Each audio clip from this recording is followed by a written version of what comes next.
Welcome back. In case you're just joining us, it is the agenda segment already, and our guests are with us already.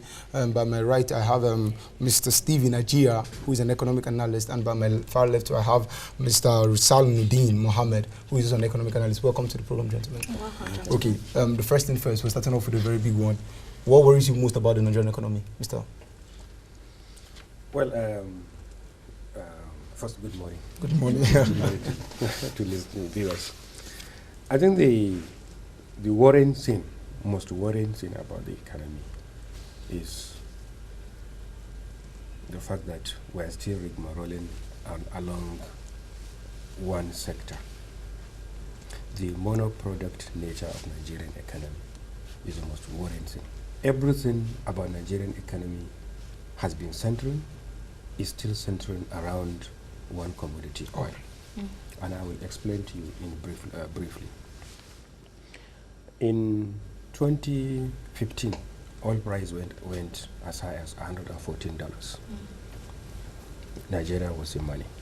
And from 2014, when it started coming down, we started having challenges with balancing our budget. We started having challenges 2015, 2016, and the economy sank into recession. Basically, the economy sank into recession because of the challenges in output, because of the, at that time, problem with the Niger Delta Avengers, and the challenges with the price of oil. So revenue came down. Major revenue earner, foreign exchange earner of the Nigerian economy is oil, and we are import dependent. So there was a challenge from the central bank side in terms of ability to finance imports. There was a lot of problem relating to round tripping and rent seeking. And flowing from that, we began to have problem with imported inflation and cost push inflation. Now, from the macro side, you can see clearly things are taking a positive trajectory. And they are taking the positive trajectory because of the same challenge I'm talking about. Price has gone up, output has gone up. We are exporting about 2.2 million barrels, 1.8 Brent, and plus balance of the condensate. So 2.2 million barrels, a lot of money coming in, reserve has gone up, inflation is coming down, GDP has improved, we are out of recession. My worry is we begin to think that, yes, we are out of the doldrums, and we begin to behave business as usual. When the economy was deeply in recession, everybody was talking about diversifying the economy, diversifying the base. Yes, there has been a lot of improvement as far as agriculture is concerned. One has to give credit to government for that. But we are still having two problems that have been coming back and forth. Issues relating to, first, petroleum subsidy. Do we know now whether there is subsidy or there is no subsidy? We don't know. As far as we are concerned, there is no budgetary provision for subsidy. But the NNPC is already talking about issues relating to incurring some losses on behalf of the state. Or if you incur loss on behalf of somebody, you should tell him or her by how much, and have they approved? Who approved it? So there are, so if we still have problem with our refineries, we are still talking about having modular refineries. Modular refineries will have done several things for the Nigerian economy. First, we save the foreign exchange. Second, we reduce the tension in the Niger Delta by increasing employment opportunities. Unemployment rate today is 18.8%. But when you, based on the NBS data, you check about the youth unemployment, about 52.65% of the youth are unemployed. So all those are opportunities that, but we are still talking. So for 4 or 5 months, we had crisis relating to fuel scarcity. We have not solved the problem. And so we get into another cycle because oil price has gone up. Cost of the jobs we are creating by having refineries outside the country, has also gone up. Cost of producing the refined product has gone up because cost of buying the crude has gone up. So we are benefiting from one hand in terms of increase in price of crude oil, and on the other hand, we are paying a price because we don't have refineries. Too. And in addition to that, we are also exporting job. Yes. The second issue, other problem, we don't have it now, but God forbid, if we don't diversify, we still rely on crude oil, our major export earnings. This reserve that has gone up, we can clearly see it's not based on any, with all respect, any hard work. It's just providence. Price has gone up, not our effort. Price has gone down, we suffer. Price has gone up, we're enjoying temporarily. Yes. The macro trajectory are showing positive signs. But really, we are yet to solve the exchange rate issue. Because are we fixing, do we think that it is right to fix our exchange rate system? Do we adopt a flexible? Do we adopt a midway, more of a managed floating, whatever it is? We don't know. So those two problems are still there. Okay. And I'm the mono economy, and exchange rate. Yes, and the issues related to petroleum subsidy. Okay. Let's bring in Mr. Stephen Ajia. Do you share in the same perspective that what part of the economy worries you the most? Do you share the same thing about the oil and the exchange rate? Of course, every Nigerian should be worried that we have an economy that is oil dependent. Okay. It's a cycle that we always find ourselves. One, because if, as he has said, if there's anything that happened to the oil sector, the Nigerian economy goes down. Now, for how long will we continue coming to this program and saying the same thing, that the Nigerian economy to diversify? I think the government is making effort. No, they're not making effort. You see, let me tell you something. He says something. Once things are good, all our ministers or the government is relaxed. As you are aware now that the price of crude oil is going up, they are now thinking, well, the money is there. Yes. What we should concentrate is to spend the money, and this is what is going on. Now, the outlook is more bleak than he's portraying. We have a data that just came out that the Nigerian inflation is coming down. We actually put out that data earlier on. If you look at the data, you are only giving the macro view of what they say. But if you are to break it down, you see how the inflation came down. Prices of food. Yes. Prices of food have to come down because you don't have the capacity to buy. If you don't buy, what will happen? Because we don't have the capacity to store our products. The farmer is in a hurry to sell. From the day he goes to the market, he's selling for 200 naira. Nobody is coming. He said, any person that has 50 naira, please give me the money, because he needs to move. That is where you see that the price of these goods are coming down. The price of tomatoes have to come down. Why won't they come down? Because the capacity to store is not there.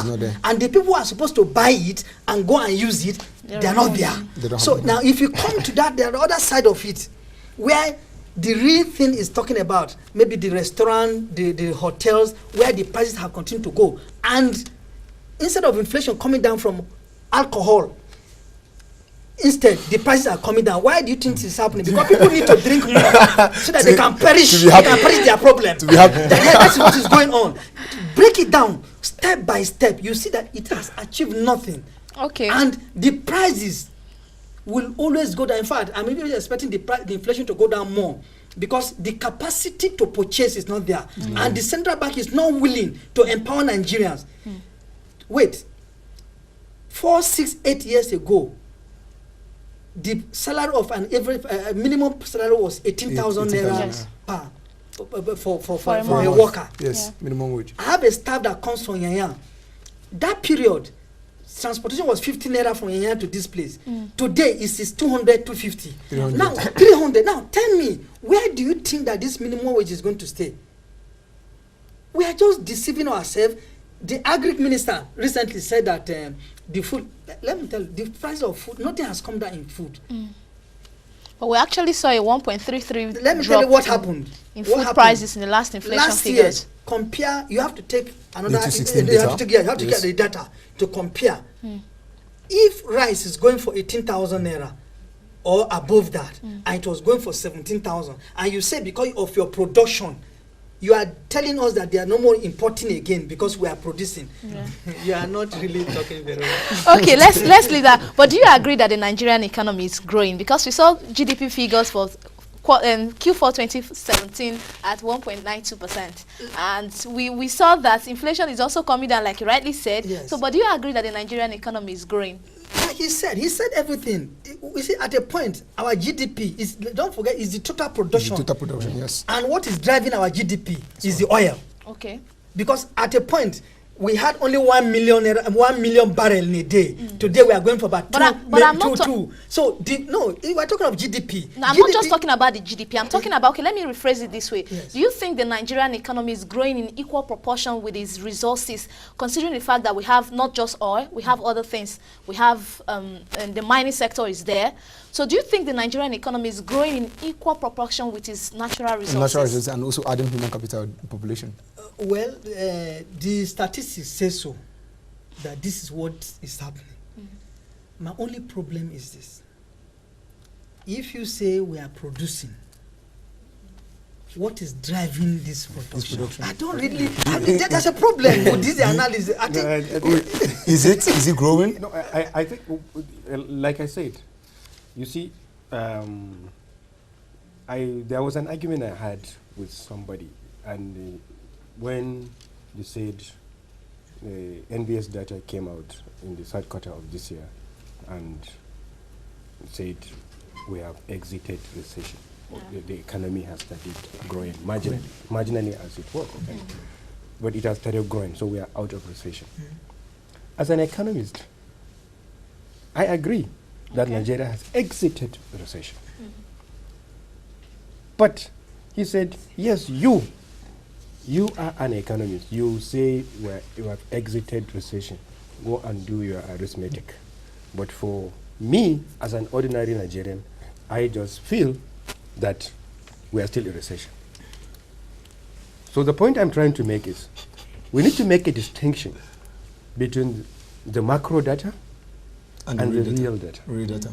In 2014, February or April, when Nigerian economy was rebased, he said we were the second largest economy. And, and I did an article on Daily Trust. The last statement I made was, until the growth is in life of ordinary Nigerian, then please stop celebrating that we are the second largest economy. Growth without development is nothing. It's nothing. So this is macro.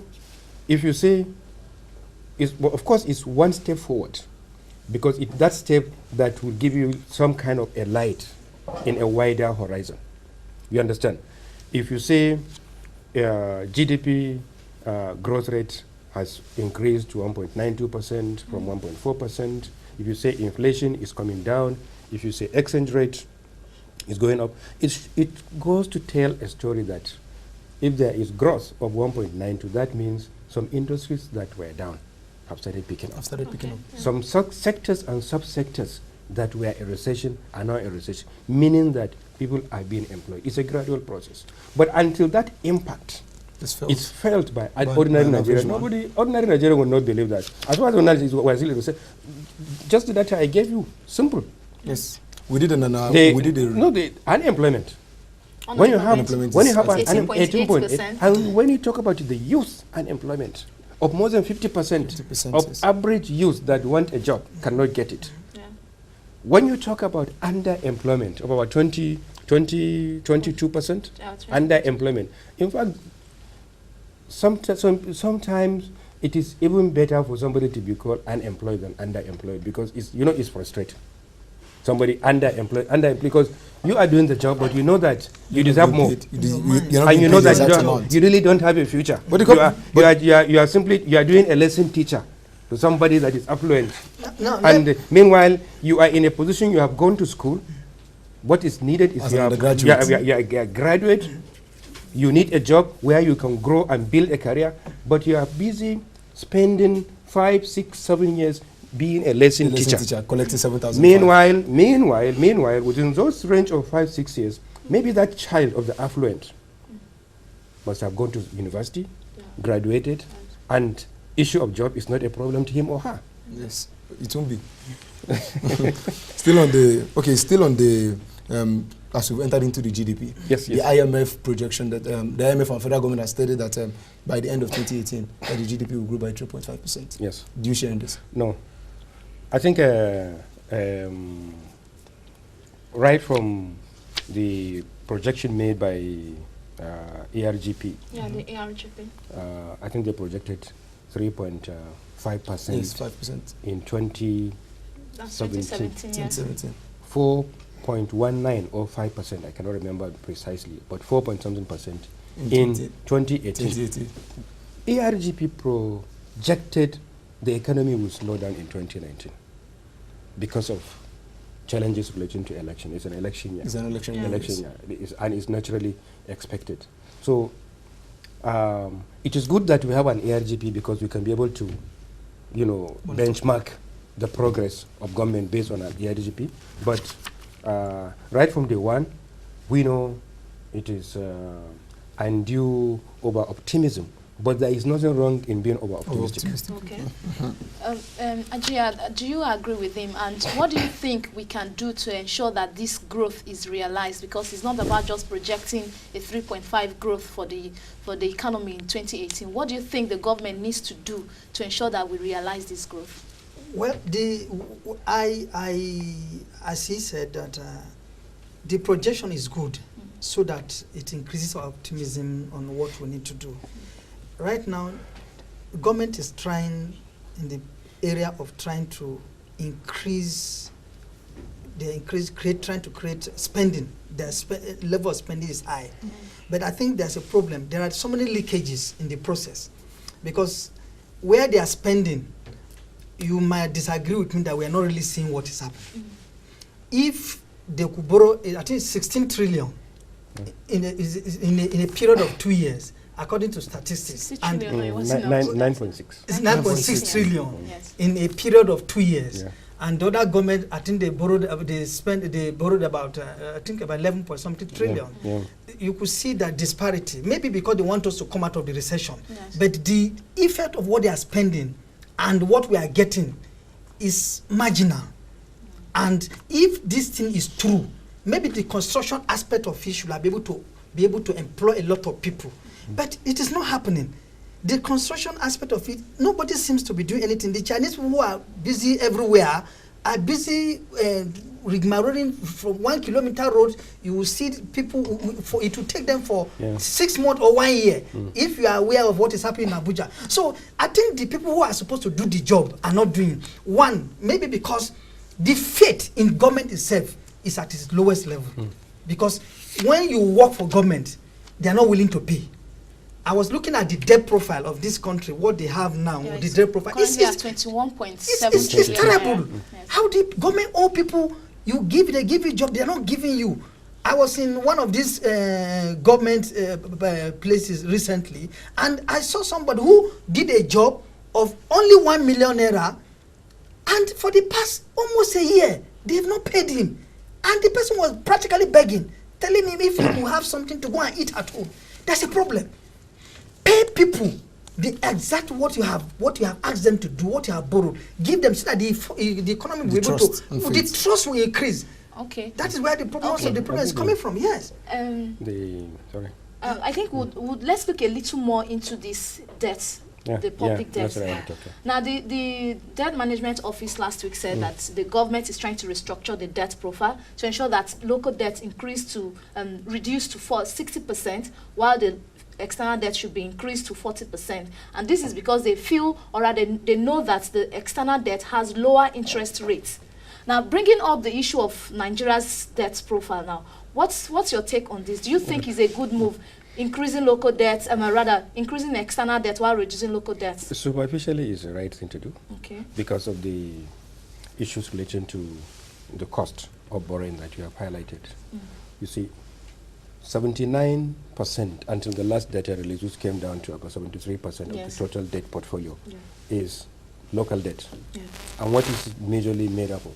Treasury bills, bonds, and so on.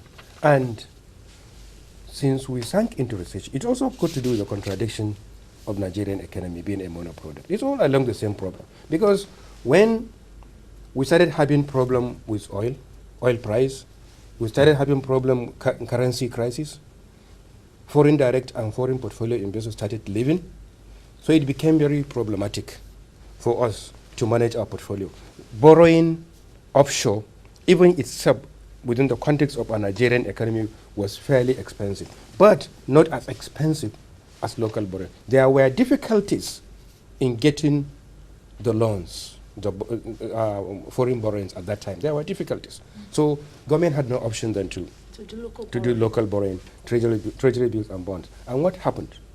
Because the Monetary Policy Committee, in its attempt to attack inflation, which was heading up towards 19% at that time, 18 point something percent, they consistently MPR at 14%. MPR at 14%, and in an attempt to tame inflation, while by doing that,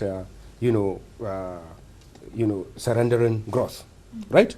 So, because MPC was at 14%, typically treasury bills rate and bond rate will be benchmark over and above that. Yes. So, treasury bills rate for about 15 to 18%. 16%, up to even 18.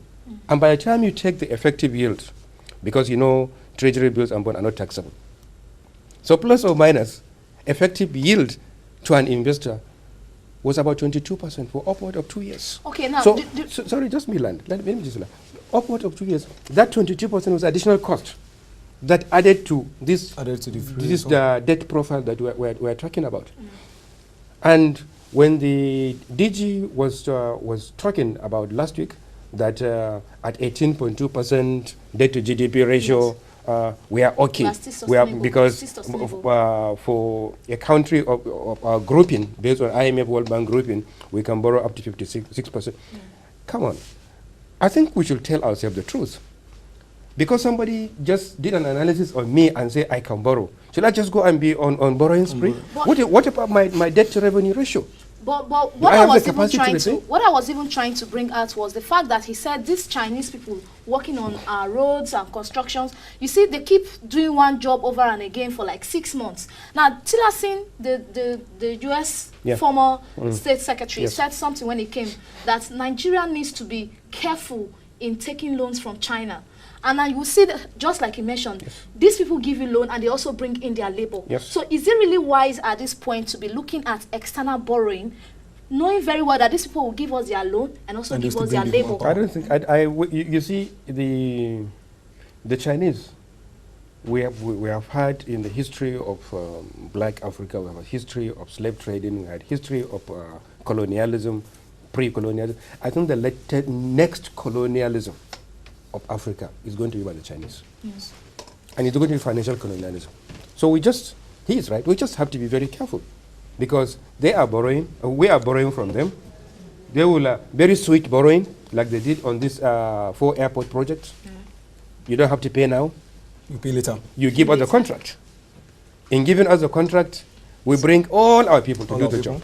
But and thereby increasing unemployment for Nigerians. So reducing their own unemployment. So we simply, of course, we have to be careful with Chinese. Okay. Sorry, moving ahead. Yes. We're in 2018 already. Yes. The most prominent thing now is the budget. Yes. What is your take on the 2018 budget? And just let's give a general survey about budget system in Nigeria. What would you say? Thank you. The budgeting system in this country, I don't know, maybe our colleague, maybe who will help us out. I seem to have a problem with the whole process of budgeting. As an economist, what my lecturers taught me is not what I'm seeing in Nigeria. What did they teach you? What are you seeing? No, they said the total revenue. Yes. Now, if you look at how they compute the budgeting system, they said they peg it according to the oil production, and they peg it with 2 point something million, and this is the budget, this is the money we are going to ask. No, but I don't see where the revenue that comes from natural gas is not computed. We don't see that. We like it or we don't like it. There's some money that comes from customs. about some trillions. But customs is always releasing their... They're really releasing, but it is not captured in the budget. Okay. Because if you are to capture, if you have the last time I brought up my calculator here, we did the analysis. If you calculate 2.5 million barrel, and at $65, you get above what Nigeria has budgeted. It's 45. We're at 45. Let's put it at 45. If we do that, what Nigeria has budgeted alone, but they don't calculate other money that comes in. So where do these ones come from? They don't declare the total rate of where we're expecting money. They're supposed to be like, oil will bring this amount of money, and so amount, this one will bring this. We don't sit down. But it's not even predictable. It's not even predictable. You can't predict Nigeria. They were budgeting. From the moment the oil price crashes, they say the budget is not functioning again. Let me tell you something. What Nigeria custom generates, what the FRS generates, are you with me? And what we export. We're not talking of non-oil products. Non-oil products, okay. It will go a long way. But they are banned 41 items. So what else are you? What else do you? You asked me if the Nigerian budgeting system is correct. Okay, sorry. That's why I'm telling you that there's something fundamentally wrong with our system. And I asked them, if you remember the other time, I said they should go and bring the people who maybe we should hold on, to bring you in. Sorry, he has said from what they taught him in school. Please, I would like to know your own school of thought. What is the problem with the budgeting system in Nigeria? Let's just in just 30 seconds. Let's tell us. I think the main problem with our budget, apart from the politics, I don't want to get into the politics because we don't even have a budget now. Okay. You understand? So I don't want to get into the politics. Is on the assumption that the budget is even in place, it's essentially consumption-based budget. Okay. That's right. You understand? And in 2015, when this government came in, 2016, the first major budget, everybody celebrated 30% capex. Trying to balance up, not to just consume what you have without preparing anything. And I think sometimes September last year, the Minister of Finance came out and said the implementation of capital expenditure was no more than 15% or thereabout. October or around October. So the worrying thing is, what are you doing with the income? What are you doing with the money that gets in? Is basically spent as it used to be. Yes. So if you see major capital projects really springing up, they may be owned by quote and unquote by the Chinese. All right, so even as we round up the show now, I know as economists we can't just look away from MPC meeting. We're anticipating the MPC meeting. We have seen inflation trending downward, and then of course the central bank governor Godwin Emefiele did say last year that they are targeting a lower double digit or high single digit. We're seeing it at 14%, and hopefully it will definitely come down to, let's say, 12-11% by say the fourth quarter. Is it time for the bank to tweak the MPR rates currently now? Yes. Like I said earlier on, MPR was peaked at 14%, essentially aimed at attacking inflation. Even at that time, we don't agree, because you say by doing that, you are simply foregoing growth. Now we have an opportunity. Inflation is coming down.